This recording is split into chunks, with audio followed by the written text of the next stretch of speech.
death benefit for a lower premium than maybe whole life at that point. You could get universal life for the most death benefit for the least premium. But Hutton said, wait a minute, why don't we do the opposite? Why don't we take the least amount of insurance we can get away with and put in the most premium, and this thing turns into a cash cow. It was brilliant because it accumulates your money tax-free. Later, you're able to access that money for retirement income or any other purpose, totally tax-free. And when you ultimately die, it blossoms in value and transfers tax-free. No other vehicle in the Internal Revenue Code does that. Municipal bonds don't do that. A Roth doesn't do that. And so when people ask, what does it cost? Sometimes they go, that's the wrong question. How much does it make you? In other words, a business owner understands that if you invest $100,000 on an employee, but that employee makes you an extra $500,000, was that a cost or an investment? And so when you max fund a universal life policy, and then in 1997, my preference became indexed universal life, what is known as IUL, what you're trying to do is get the cost down as low as possible, as soon as possible. So generally, within 10 years, the cost of the insurance that the IRS says has to be there under tax citations, TEFRA, DEFRA, and TAMRA, the cost of the insurance is down around 1% or so. It means that if you're earning 11, you're netting 10. If you earn 8, you're netting 7. If you earn, like some years, our clients have earned 16, they've netted 15. Or if they earn 25, they netted 24. So in other words, one of those percentage points paid for the insurance and all the fees, because the IRS said if there's not insurance attached to this under the guidelines of TEFRA, DEFRA, and TAMRA tax citations, then it's not going to be tax-free. But to me, that's not a cost. It's a benefit because I'm netting 10%. I'd have to be earning 15% in a tax-deferred account like an IRA or 401k.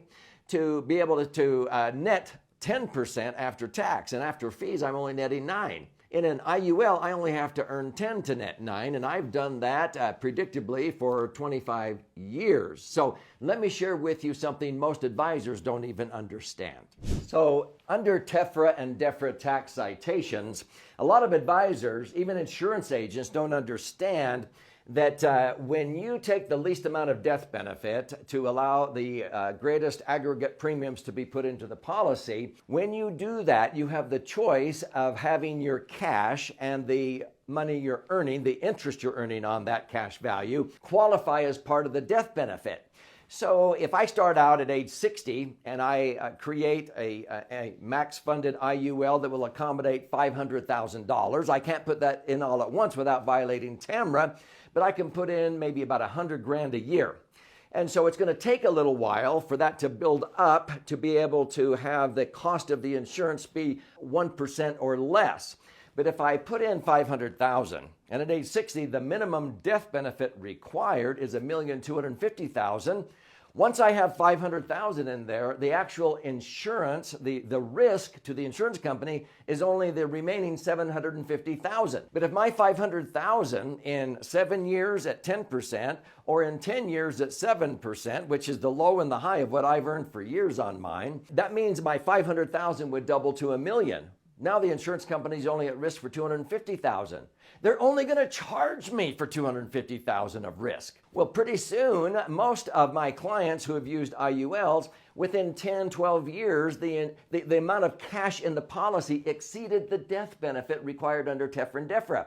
And that allowed the insurance policy now to increase at 5 percentage points above my cash. But now the insurance has gotten cheaper as I've gotten older because the amount of insurance they're charging me for is less, even though the cost per thousand of insurance goes up when you get older. You're paying for way less. I pay 1/20th the amount of money for insurance that I did 30 years ago because I'm earning so much interest on my policies. The cost of the insurance now is only draining out maybe 1/10 of 1%. But on the average, in the first 10, 15, 20 years, it's usually within 1 percentage point of the gross rate of return on the IUL. So what does that mean? That means that if you were looking at the overall cost, when people say, how much does that cost? Normally, I will show people like a ledger, and I'll say, now, let me compare this to a tax-deferred IRA 401k in the market, in a mutual fund, or to an annuity, or to this vehicle, or municipal bond, whatever. So I could compare to all these vehicles. And I would say, now, let me cover up what this one is over here, and which one would you choose? And they would see that the accumulation was usually quite a bit better at age 60 or 65 when they hoped to retire in the IUL. They didn't know it was an IUL, but then when I would show them income coming out tax-free, that you only had to pull out $100,000 to net $100,000.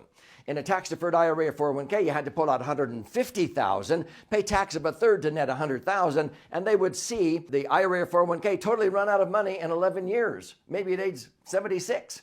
And the IUL lasted to 120, pulling out $100,000 a year tax-free.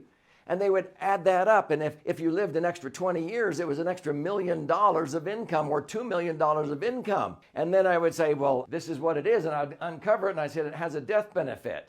This is an insurance contract. Oh, I don't need insurance. I go, well, what does that have to do with it? Make me the beneficiary then. Well, what does that cost? I'm going, what do you mean, what does it cost? Look at what it did. That didn't cost you anything. It made you money. It didn't cost you money. I mean, if I were to go to my employees and say, hey, we have some additional benefits this year for all of you. We have free life insurance. How much would you like? Now, predictably, they go, as much as I can get? Yeah. See, we don't object to insurance benefits. We object to paying for them. So the way I look at it, if I earn 11 and net 10, or if I earn 8 and net 7, that 1 percentage point is not a cost. That is money that would have gone out the window in unnecessary income tax if I had an IRA or 401k. I'd have to be earning 12 to net 8 in a 33% bracket. That's money that would go out the window in taxes, plus another 1% in fees. So why would you have that fee incurred, taxes and fees, when the insurance is actually paying for itself? So it's not a matter of what does it cost, what does it make you?